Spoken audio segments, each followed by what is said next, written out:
Music director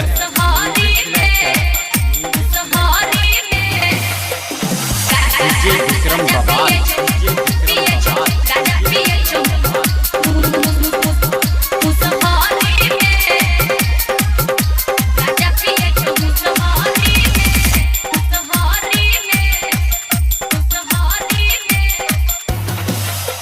खोज के बहाना मारे छो मर्दाबा भेजे छो बात सित लहरी में।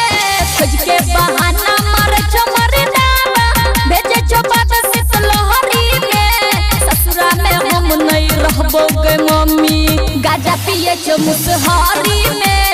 एकरा पे हम नहीं रहबो गे मम्मी दारू पिए छो मुसहरी में।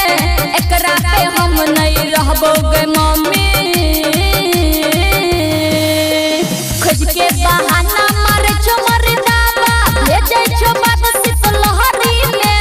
खोज के बहाना मारे छो मर्दाबा भेजे छो बात सित लहरी में। एकरा पे हम नहीं रहबो गे मम्मी दारू पिए छो मुसहरी में। एकरा पे हम नहीं रहबो गे मम्मी गाजा पिए छो मुसहरी में। गाजा पिए छो मुसहरी में।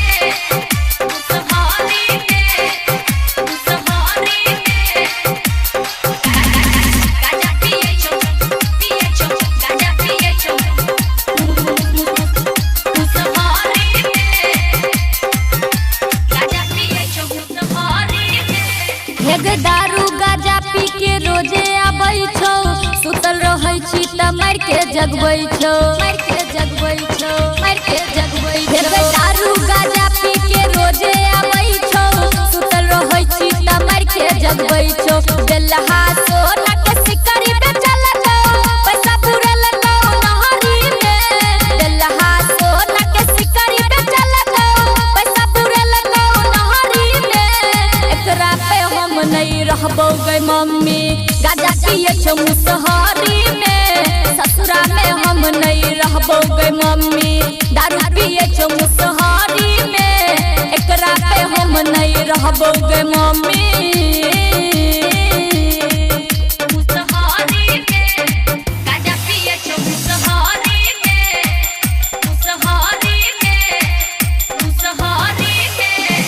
म्यूजिक डायरेक्टर डीजे विक्रम बाबा।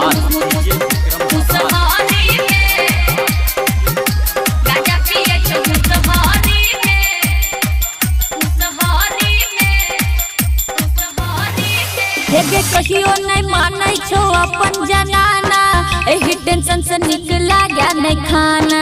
गया नहीं खाना। गया नहीं खाना।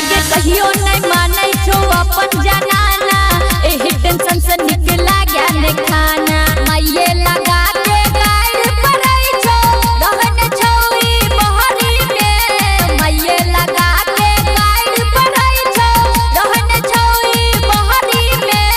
एकरा पे हम नहीं रहबो गे मम्मी गाजा पिए छो मुसहरी में। ससुरा में हम नहीं रहबो गे मम्मी दारू पिए छो मुसहरी में। एकरा पे हम नहीं रहबो गे मम्मी दारू पिए छो मुसहरी में। एकरा पे हम नहीं रहबो गे मम्मी।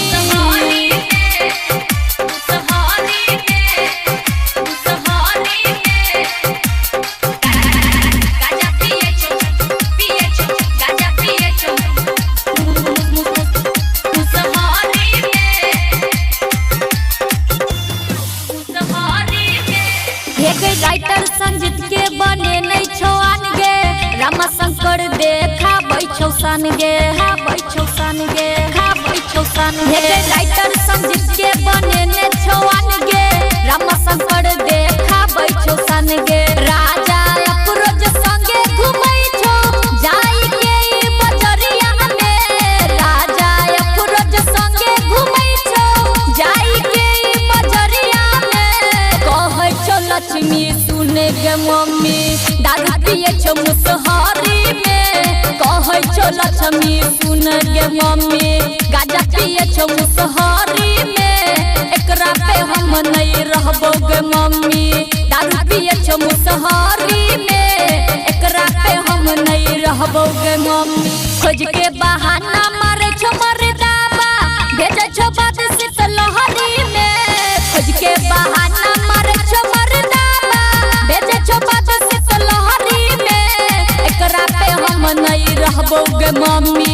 गाजा पिए छो मुसहरी में। एकरा पे हम नहीं रहबो गे मम्मी।